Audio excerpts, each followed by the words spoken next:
사회적인 존재인 인간이란 종에게 있어 도덕은 필수적인 가치입니다. 그런데 소위 깨어났다는 이들 중에 보통 사람들의 수준에서는 이해할 수 없는 행동을 하는 이들이 있습니다.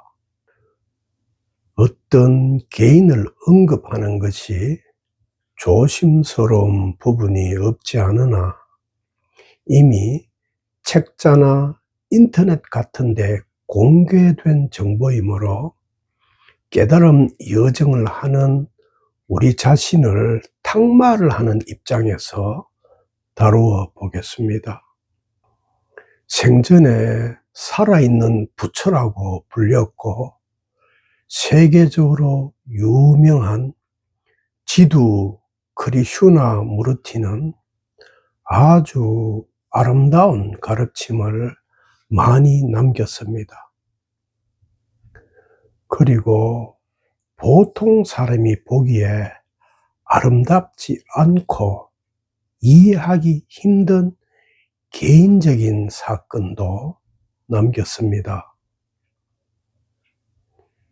지두가 평생 동안 독신으로 지내며 금욕과 에고의 소멸, 그리고 권위주의의 타파를 가르쳤지만 정작 본인은 자신의 친구와 다름없는 동료의 아내인 여인과 약 20여 년간 비밀리에 불륜 관계를 유지했고 낙태도 했으며 후에 지두의 재단과 동료였던 친구와 법적 분쟁이 일어났을 때 불륜 상대의 딸이며 지두의 이야기를 후일 책으로 쓴 저자가 지두를 찾아가서 이러한 지두의 이중성을 따지자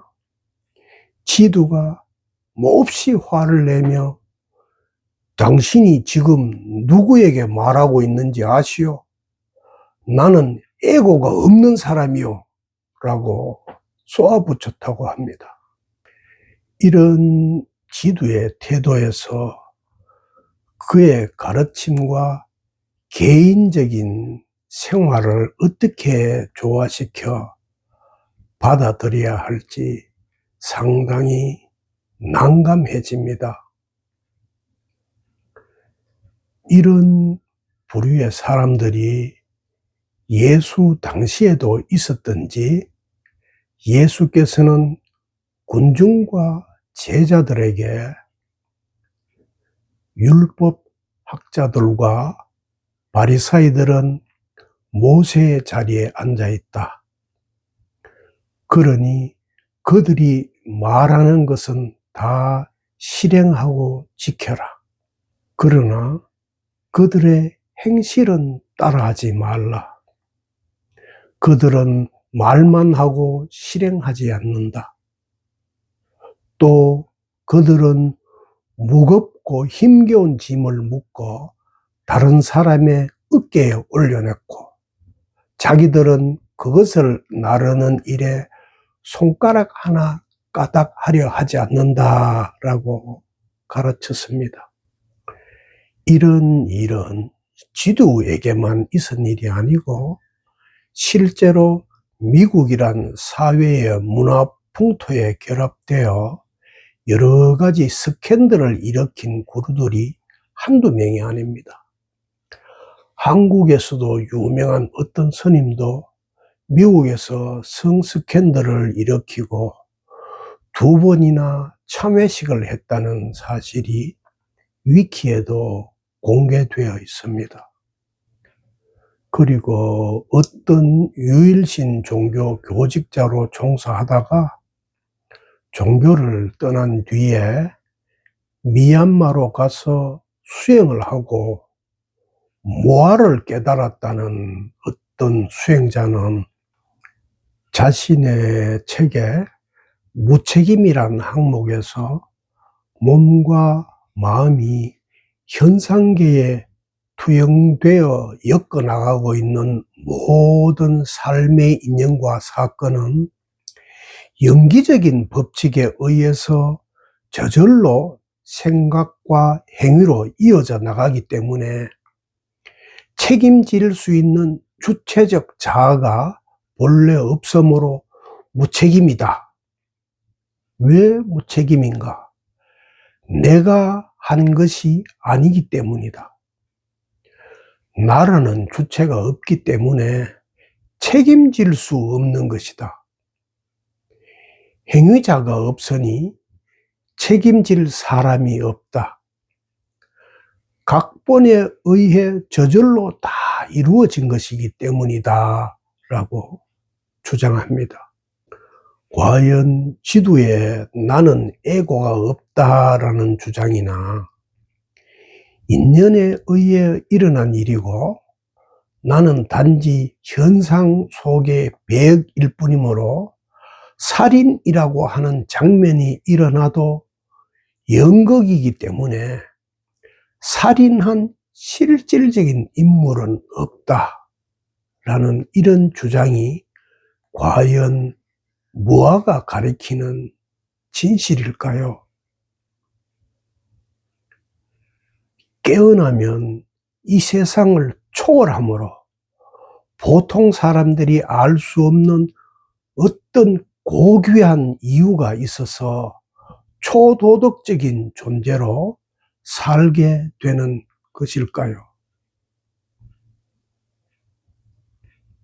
하지만 붓다나 예수의 생애와 가르침은 이런 사람들과 극명하게 다릅니다.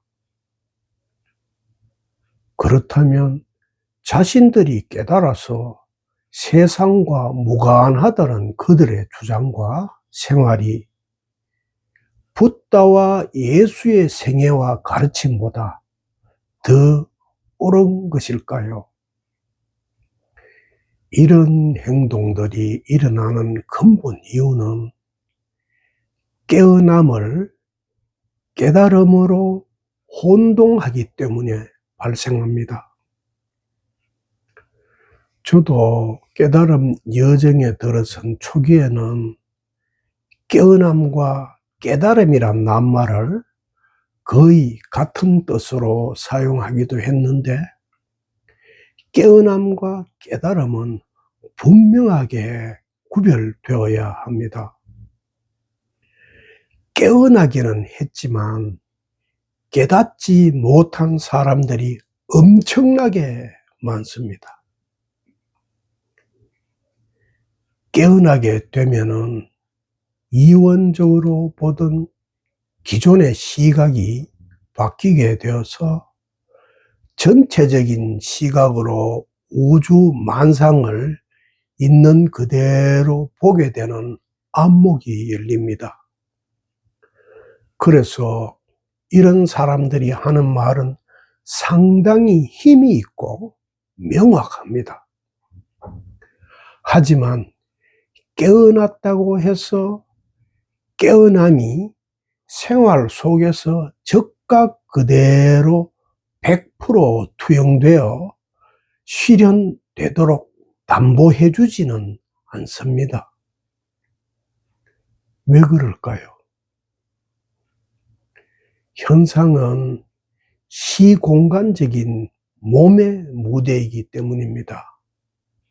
깨어남은 도노이므로 적각적이지만 깨어남이 생활 속에서 100% 구현되었을 때를 가리키는 깨달음은 적각적인 일이 아닙니다.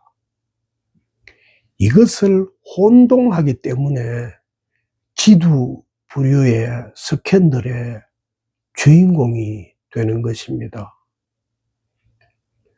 스캔들을 일으키는 대다수의 문제점이 바로 여기에 있습니다.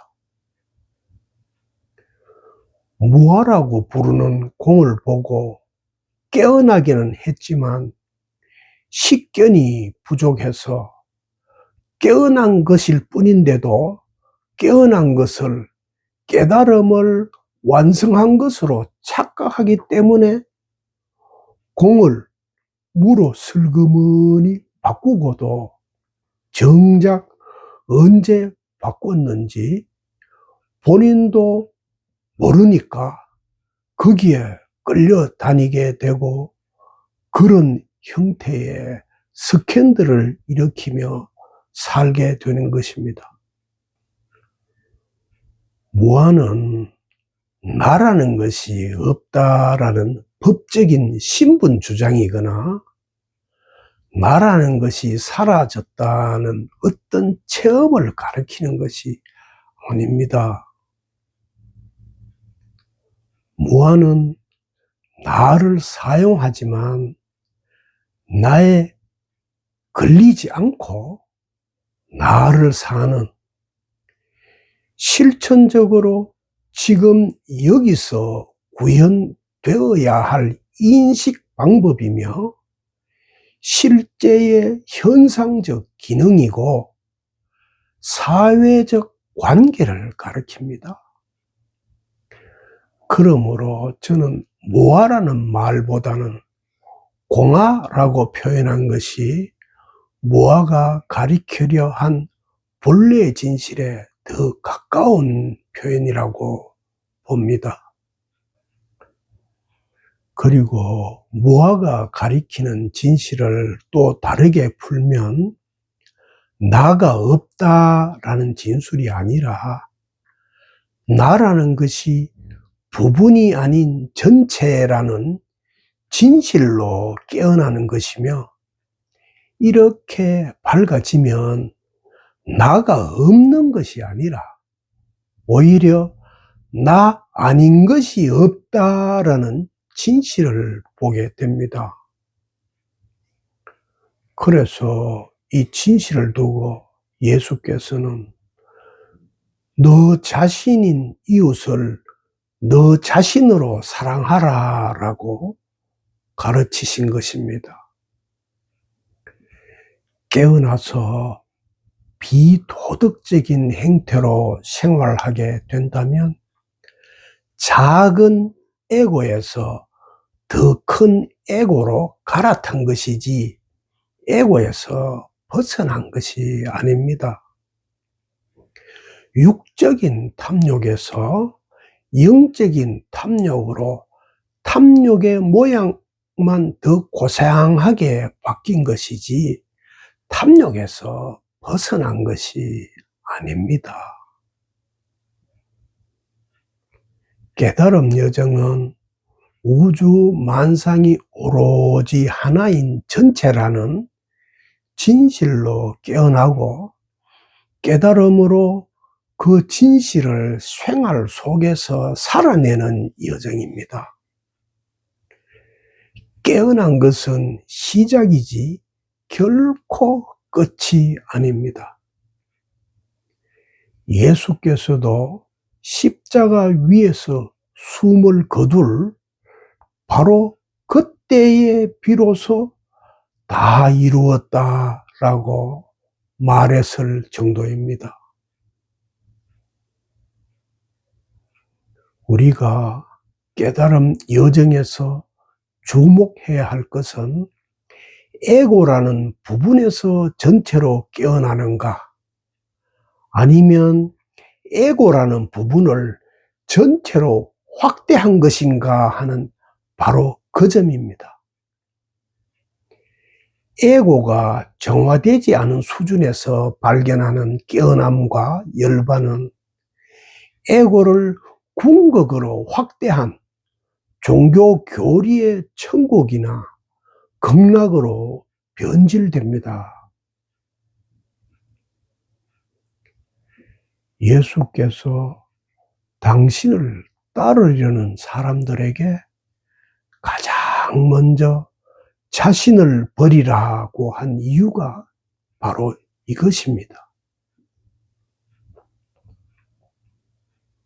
에고를 그대로 둔 채 에고가 깨어나는 깨어남은 에고의 확대를 가져올 뿐 에고 그 자체에서 깨어나야 하는 올바른 깨어남에 이르게 하지 못합니다. 그리고 여러분이 깨어났다면 이제 그 진실을 매일의 생활 속에서 구현하며 살아야 합니다. 그것이 바로 올바른 깨달음입니다.